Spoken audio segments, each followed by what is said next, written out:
안녕하세요. 경제적 자유TV입니다. 비트코인으로 소액 결제 어떻게 가능할까에 대해서 오늘은 살펴보도록 하겠습니다. 비트코인은 느리고 수수료가 비싸서 소액 결제에는 부적합하다 라는 이야기를 많이 들어봤을 것입니다. 그런데 이전 영상에서 말씀드렸다시피 엘살바도르에서는 법정화폐로 인정하고 전국에서 결제를 시작하였습니다. 한 번 전송하는데 전송 수수료가 몇천 원에서 몇만 원이 들기도 하고 전송 시간이 때로는 몇 시간까지 걸리기도 하는 비트코인을 어떻게 전국적인 소액 결제를 가능하게 했을까요? 실제로 현재 비트코인을 전송하는데 수수료가 얼마나 들고 얼마나 시간이 걸리는지 알아봅시다. 비트코인 수수료를 보면 2021년 9월 27일 기준 2.158달러로 대략 2,500원이 나옵니다. 만약 100만원짜리 TV를 산다고 하면 2,500원이 크게 부담이 되지 않지만 만약 5,000원짜리 스타벅스 커피를 구입하거나 편의점에서 과자를 사는 데에는 적합하지 않을 것입니다. 또한 비트코인 전송 시간을 보면 2021년 9월 28일 기준으로 16.51분 소요됐고 5월 5일에는 무려 3,379분, 즉 56시간이나 소요되었습니다. 간단하게 결제하고 집에 가야 하는데 16.51분을 기다려야 한다면 사람들이 결제를 비트코인으로 할 수 있을까요? 현재 엘살바도르 스타벅스 결제하는 영상을 보겠습니다. 빠르게 결제가 완료가 되는 모습이 관찰됩니다. 대략 15,000원을 결제하는데 바로 결제가 되는 것이 관찰됩니다. 이것이 어떻게 가능했을까요? 암호화폐 거래소 빗소와 디지털 결제 기업 플렉사가 엘살바도르가 비트코인을 법정 통화로 운영하는데 협력하고 있다고 아우어 비트코인 뉴스에서 8일 보도했습니다. 이 중 우리가 궁금한 것은 결제 부분인데요.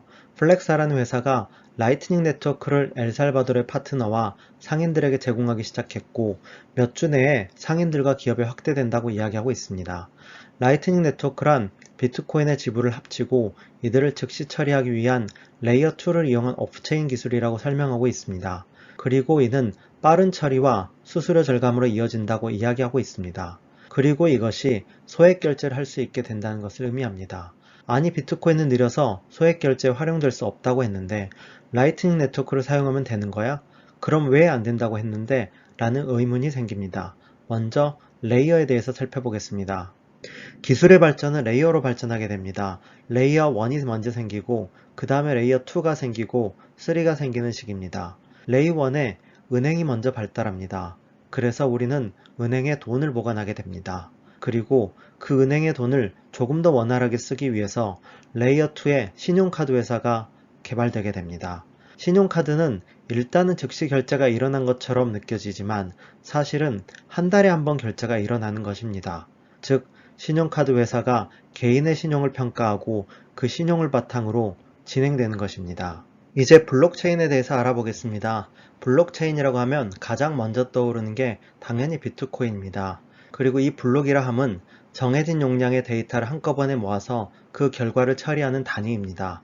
그리고 이 결과를 한 번 처리하는 데 걸리는 시간은 약 10분 정도 소요됩니다. 이렇게 생겨난 블록들은 생성된 순서대로 일렬로 연결되는데 그 모습이 사슬로 연결이 된 것처럼 보인다고 하여 블록체인이라고 불립니다. 또한 비트코인은 1블록이 대략 1MB 정도이고 거래 내역을 4,000개 정도 넣을 수 있습니다.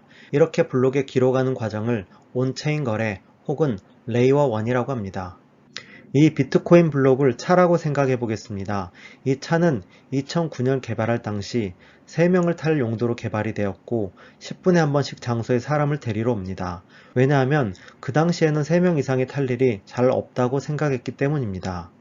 그런데 시간이 흘러 이 차를 타고 싶은 사람들이 늘어나서 7명이 타고 싶어 한다고 가정해 보겠습니다. 그러면 어떻게 해야 될까요? 먼저 3명이 탑승하고 10분 뒤에 3명이 타야 합니다. 그리고 10분 더 기다린 후 1명이 타야 합니다. 이걸 비트코인 네트워크라고 다시 생각해 보겠습니다. 4,000개의 거래 내역이 처리되고 나면 그 다음 블록이 생성되기까지 10분을 더 기다려야 됩니다. 즉 데이터가 밀리면 수시간이 넘게 기다려야 하는 상황까지 발생했습니다. 그리고 거래 우선 처리를 위해 지급해야 하는 수수료도 급증했습니다. 이는 경쟁 상대인 다른 암호화폐가 10초 안팎에 처리되는 속도에 비해 경쟁력을 훼손시키는 요인이 되었습니다. 그러면 다시 차량의 비유로 돌아가 보겠습니다. 더 많은 숫자가 탈 수 있게 하려면 어떻게 해야 될까요? 첫 번째로는 자동차 내부를 정리해서 조금 더 많은 숫자가 탈 수 있게 만들 수가 있을 것입니다. 아니면 아예 이동수단을 큰 걸로 바꾸면 될 것입니다. 이렇게 블록 크기가 늘어나면 당연히 같은 시간 안에 더욱 많은 이체량을 처리할 수 있는 공간을 확보하게 됩니다. 그리고 많은 수가 이용할수록 수수료는 낮아지게 될 것입니다. 또한 많은 수가 이용할 수 있기에 더욱 많은 여러 형태의 기업 고객들이 참여하고 새로운 사업 기회들이 창출 가능합니다.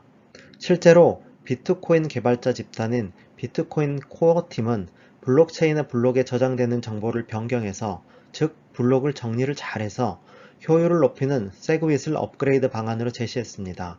하지만 채굴자 그룹은 반대하였습니다.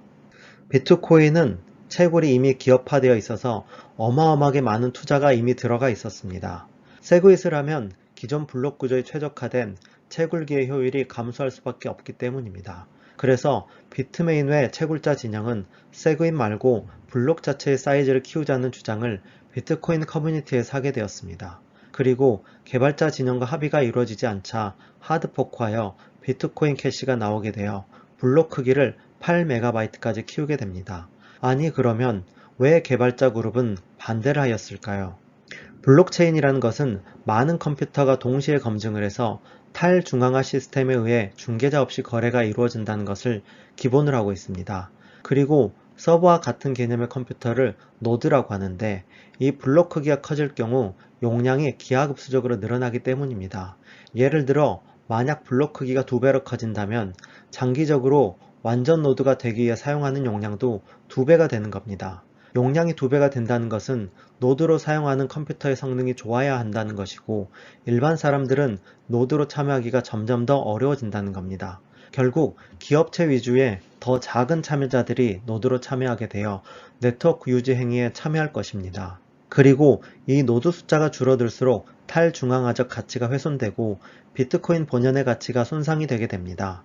결국 이 빅블록을 감당할 수 있는 기업형의 채굴자들만 노드 운영자로 남게 될 것이라고 생각하였기 때문입니다. 또한 지금 당장은 1MB에서 8MB로 8배 늘리면 충분하겠지만 전 세계인이 사용하게 된다면 무한정 늘릴 수는 없는 것이었습니다.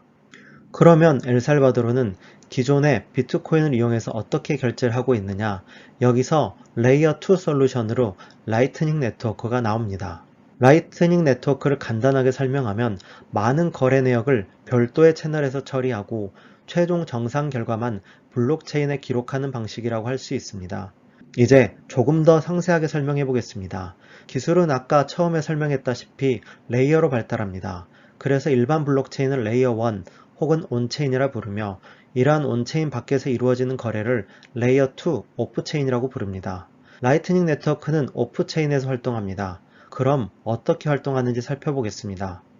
6명의 사람이 서로 온체인에서 거래를 한다고 할 때 사람들 간의 거래를 하나하나를 다 블록체인에 올려서 기록을 하게 됩니다. 6명의 사람이 서로 거래를 한다고 할 때 이렇게 7번의 거래가 일어난다면 블록체인상에 7번 기록하게 됩니다. 그리고 그때마다 데이터가 발생하고 수수료가 발생하게 됩니다. 예를 들어 전송 수수료가 한 번에 5,000원씩 발생한다고 하면 이 그룹은 전송 수수료만으로 35,000원을 지불하게 될 겁니다. 하지만 라이트닝 네트워크를 사용하면 이러한 7번의 개별 거래를 기록하지 않습니다.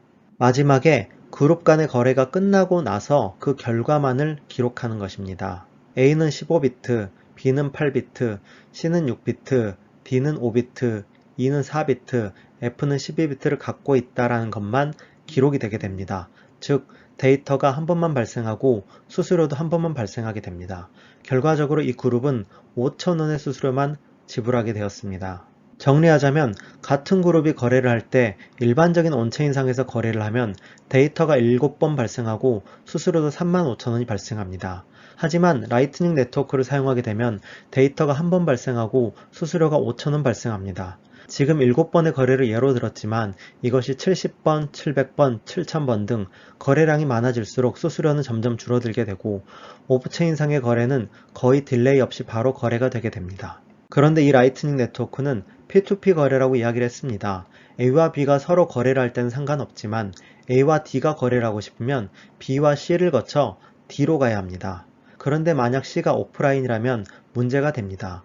A와 D가 거래를 할 수 없는 것이죠. 그래서 신뢰할 수 있는 누군가가 다수와 연결을 해줘야 원활하게 돌아가게 됩니다. 이 신뢰할 수 있는 누군가를 허브라고 합니다. 처음에 말씀드렸던 플렉사라는 기업이 허브 역할을 하여 엘살바도르에서 라이트닝 네트워크가 돌아갈 수 있게 상인들하고 채널을 만들고 담보물 또한 문제가 없이 결제를 원활하게 하는 역할을 해줍니다. 그리고 이러한 허브들이 많이 생겨나고 있는 단계입니다.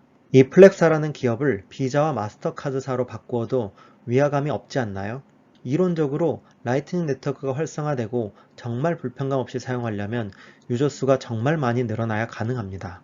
하지만 지금과 같은 초기 상태에서는 그러기가 어렵습니다. 아까와 마찬가지로 어떤 특정한 사람이 오프라인 상태가 되어도 결제가 이루어지기 힘들어집니다. 그래서 현재는 기업체 주도하에 라이트닝 네트워크가 개발되고 중개되고 있습니다. 정리하자면 온체인 상태에서 처리 능력을 키우려다 보면 블록체인 네트워크의 탈중앙화가 훼손되므로 레이어 2에서 허브를 생성하고 채널을 만들어 거래를 이루어지게 하고 그럼으로써 블록체인의 탈중앙화를 유지한다는 것입니다. 비트코인은 오래됐고 투박합니다. 우수한 기술을 가진 새로운 알트코인 프로젝트들이 굉장히 많이 나오고 있습니다. 하지만 투박하였기에 비트코인은 살아남았고 다른 암호화폐의 저변을 확대시켜주는 토양이 되었습니다. 앞으로도 비트코인은 그쪽으로 쉽게 받아들여질 자산의 하나가 될 것이라고 생각합니다.